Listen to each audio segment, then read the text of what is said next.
서울 아파트에 대해서 볼까 합니다. 서울 집값은 절대 안 떨어진다. 이런 이야기들이 나오다가 요즘에 슬슬 말이 바뀌고 있죠. 서울에서도 입지에 따라 다르다. 뭐 이런 식으로 말이 이제 조금씩 바뀌어가고 있는데 어떻게 바뀌어가고 있어요?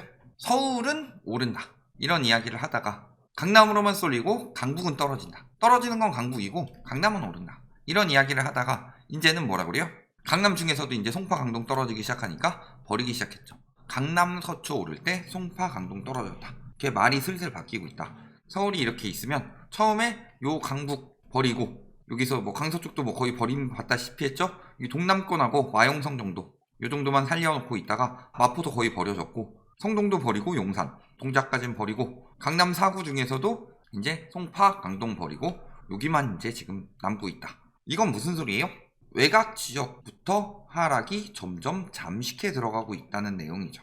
그래서 서초 강남 그리고 용산 같은 경우는 진짜 찐부자들 하는 동네들이 있죠. 한남동 같이 이런 동네들 제외하고는 떨어지고 있는데 그 하락세가 여기까지 번질 가능성이 굉장히 높다는 거죠. 특히 서초 강남에 올랐다는 아파트들 보면은 어디 데이터를 기준으로 한지 모르겠는데 서초 강남에서도 보면 9평 이런 것들은 대부분 떨어지고 초대형 아파트들 이런 것들이 오른다. 펜트하우스급. 특히 재건축 아파트 같은 경우는 초대형에다가 층수가 높고 입지가 좋으면 이런 것들이 나중에 재건축 이후에 펜트하우스가 된다. 이런 이야기들로 인해서 그런 것들이 드문드문 거래되는데 굉장히 고가로 거래되기 때문에 전반적으로 올리고 있는 것처럼 보인다. 이런 상황인 거죠. 그래서 서울은 안 떨어진다. 그 서울이 안 떨어진다는 이유로 뭐라 그래요? 수요가 많다. 인구 감소로 인해서 지방은 무너지더라도 그 인구들이 서울의 일자리를 찾아서 올라오기 때문에 서울은 무너지지 않는다 라고 이야기를 하는데 보면은 서울 인구가 감소하고 있어요. 근데 물론 서울을 가고 싶은 수요는 많겠죠. 그리고 서울 인구가 경기도로 빠져나가고 있죠. 이것에 대해서 뭐 이런 사람들은 뭐라고 분석을 하느냐, 서울은 입성하고 싶은데 그래도 가치가 계속 높고 일자리 찾아서 올라오는데 인구가 감소한다고 수요가 줄어드는 게 아니다. 인구가 감소하는 게 수요가 줄어드는 거예요. 서울에서 경기도로 왜 가요? 비싸서. 그러니까 지금 가격 감당이 안 돼서 경기도로 인구가 빠져나가고 있는 거죠. 그런데 서울에 살고 싶은 수요가 많다고 해서 무조건 서울 가격이 오르는 게 아니죠. 살고 싶은 수요가 많다고 해서 가격만 계속 올려봐라. 누가 사요? 롤렉스 이런 시계가 엄청 좋다고 해봐요. 그런데 시계 하나에 한 60조쯤 해봐요. 살 수 있는 수요가 거의 없죠. 저기 한 만수르 정도는 돼야 사는데 만수르도 그 돈 주고 사진 않겠죠. 그런 것만큼 지금 수요가 없어서 빠져나가고 있는데 수요가 많다. 이거는 이상한 말이죠. 인구 감소해도 문제 없다. 그래서 일본 사례랑 많이 비교를 해봐야 되죠. 그래서 보면은 어때요? 집값 버블이 80년대 도쿄에 버금 간다. 서울하고 도쿄를 비교해 봤을 때 토지 가격 상승률이 장기적으로 봤을 땐 굉장히 비슷하게 많이 올라갔다. 그게 우리나라 같은 경우는 올랐다 떨어졌다 올랐다 했는데 이때는 어느 정도 버블 막았지만 이번에 버블이 너무 올라간 거고, 일본은 한 80년대 후반부터 급격히 쌓인 거긴 하지만 굉장히 비슷한 수준까지 올라가고 있다고 하죠. 저희 초창기에 일본 부동산 그런 것들 봤을 때 어때요? 상승 속도는 굉장히 비슷하다. 근데 일본은 한 10년 올랐고 우리나라 한 5년 올랐는데 한 10년 오르면 그 정도 나온다 그랬는데 코로나 유동성으로 인해서 더 빨리 올랐죠. 그러니까 지금 상승 속도는 거의 일본 버블 수준이에요. 우리나라 서울 집값 올라간 수치가. 그런데도 맨날 이런 이야기 하죠. 공사 안 해. 원자재값 급등에 시공권 포기. 손해본다는 식으로 자꾸 이야기를 해요. 그러면서 원자재값에 미치는 장사다. 포기하는 건설사들. 그러면서 유찰이 되고 있고 원자재 가격 때문이다. 그럼 원자재 가격이 언제부터 급등했어요? 원자재 가격 급등한 지 꽤 됐죠? 꽤 됐는데 그것 때문에 포기를 하냐? 손해가 많냐? 극심하냐?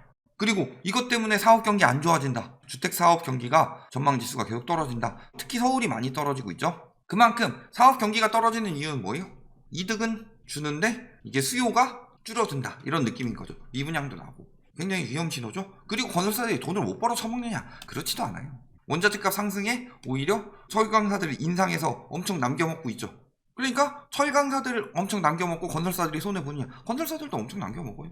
아니 그 정도로 될 거면 원가를 까든가. 이렇게 사주고도 영업이익이 이렇게 늘어났다는 거는 그만큼 많이 팔렸다는 소리겠죠.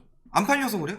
이런 것처럼 원자재값 인상으로 뭐 올려야 된다, 뭐 올려야 된다, 뭐 올려야 된다. 그래도 철강은 이렇게 영업이익이 나오니까 그렇지. 건설사 이익도 봤을 때 엄청나게 올랐죠. 그런데 원가 공개는 죽어라 안 하고 무조건 징징대고 죽는 소리만 해요. 그러면서 뭐 하고 있어요?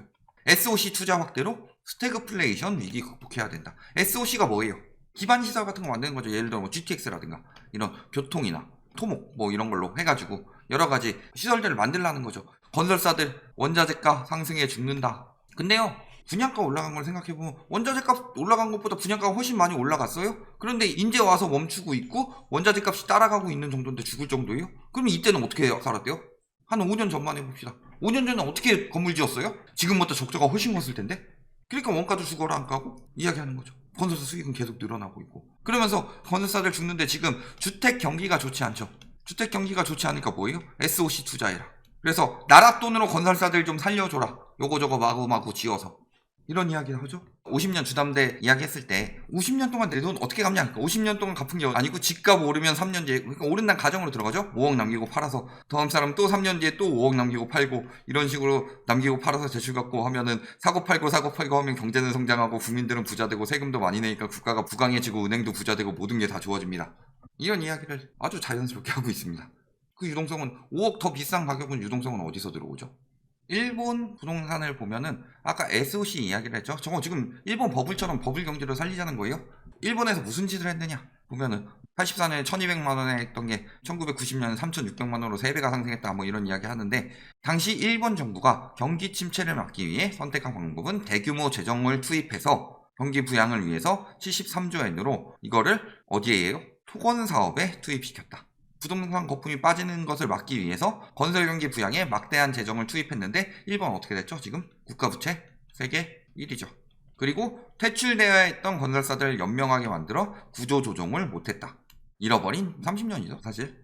그러니까 이 이야기는 뭐냐, 일본식으로 버블 만들어서 살자. 일본이 이런 식으로 해요? 버블을 얼마든지 만들 수 있죠. 물론 처음부터 집 없던 사람들은 이제 앞으로 절대 집을 못 사는 사회가 오겠죠. 그리고 집 가진 사람들은 모든 게 다 좋아. 집 가진 국민들만 부자가 되겠죠. 그렇게 해서 저런 식으로 부자 되는 걸로 세계적으로 두고 보겠느냐.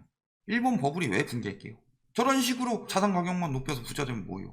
그래가지고 막 일본의 유명한 기업들이 90년대 당시에 세계급으로 컸었죠. 일본 땅 다 팔아도 미국 땅 2번 사고도 남는다고 뭐 이런 이야기 했었죠. 결과가 어떻게 됐어요? SOC 투자요? 일본이 이 짓거리 했잖아요. 주택 경기가 침체되니까 부실한 건설사들, 여태까지 그냥 우리나라 건설사들이 부실해요 안 부실해요? 공사하는 것만 봐도 부실 그 자체죠.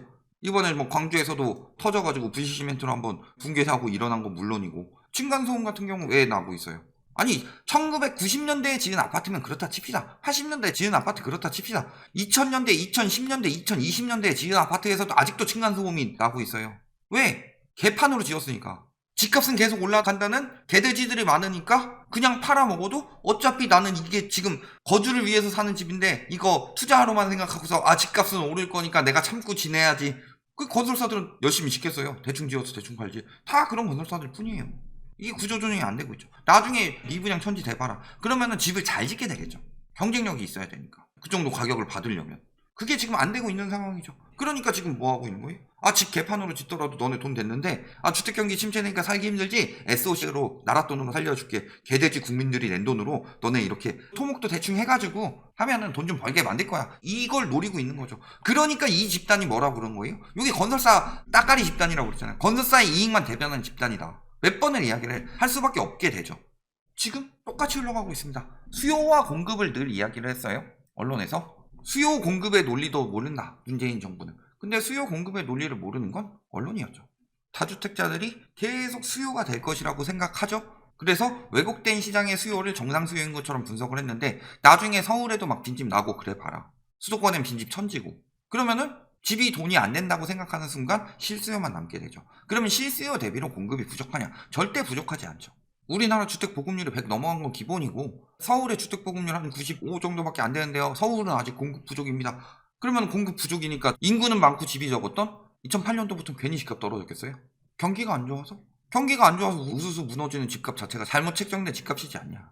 그리고 그때보다 경기는 지금 더 안 좋은데. 그래서 수요 공급을 비교해 봤을 때 어때요? 자, 수요는 더 빨리 줄어들고 있죠. 근데 공급 폭탄으로 잡았다라고 하는데 지금 문재인 정부에서 공급이 부족했다? 아니죠. 공급량, 인허가량, 가구수 증가 다 비교했는데 근거 없다고 그랬고, 거기다가 가구수 증가를 봤을 때 어때요? 가구수의 대부분은 명의분산용으로 많이 증가했죠. 그래서 세금 엄청나게 강하게 때리기 시작한 2020년부터 가구수가 갑자기 폭증하더라. 신기한 일이죠.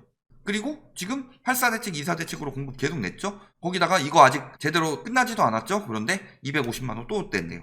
당시 일본이 한 100만원 정도씩 공급을 했거든요. 그러면은 100만원 정도라면은 당시 일본이 1억 2천 정도 됐는데 우리나라 지금 인구 한 5천만 정도 되죠? 그러면 얼마 정도만 공급하면 돼요? 한 100만 호에 40%. 근데 윤석열 정부 내에서 250만 원 공급한대요. 보면은 서울이나 수도권에 집중되어 있죠. 여기 집값 잡으려고. 그러면은 50만 원씩 공급되면은 인구 대비로 일본보다 공급도 더 많이 나오네요. 수요는 더 빨리 줄고 공급은 더 많이 나오는데 집값은 왜 계속 올라요? 이게 미래다. 아, 일본 도쿄 집값은 결국 다시 올라서 장기적 우상향으로 집값 오르지 않았냐. 물론 코로나로 인한 버블도 있고요. 그 다음에 이게 언제 기사냐. 22년 1월이에요.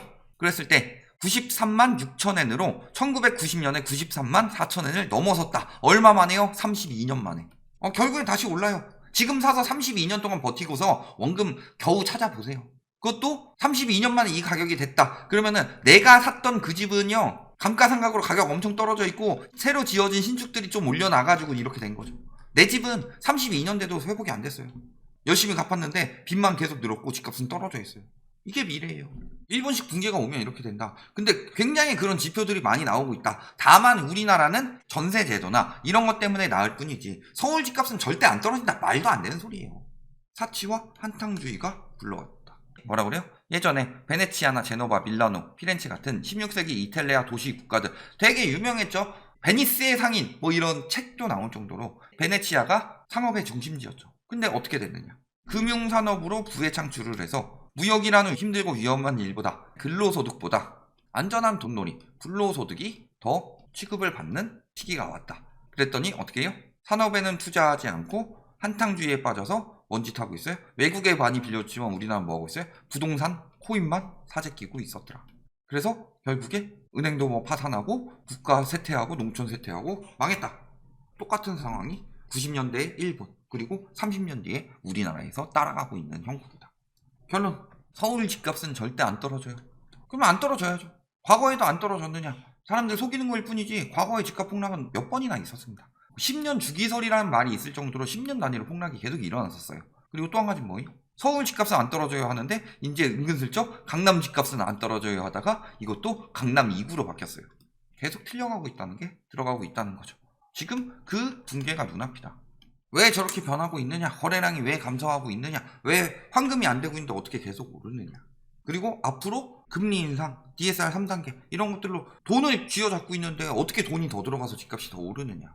이제 끝이고 강남 쪽에 초고가 몇 개 오르는 걸로 끝까지 해봤자 그게 전체적인 집값을 좌우하지 못한다. 그리고 그것도 얼마 안 있으면 과거 음마나 버블세븐이 폭락했던 것처럼 분명히 그렇게 돼서 정상화 될 수밖에 없다. 여기까지 말씀드리겠습니다.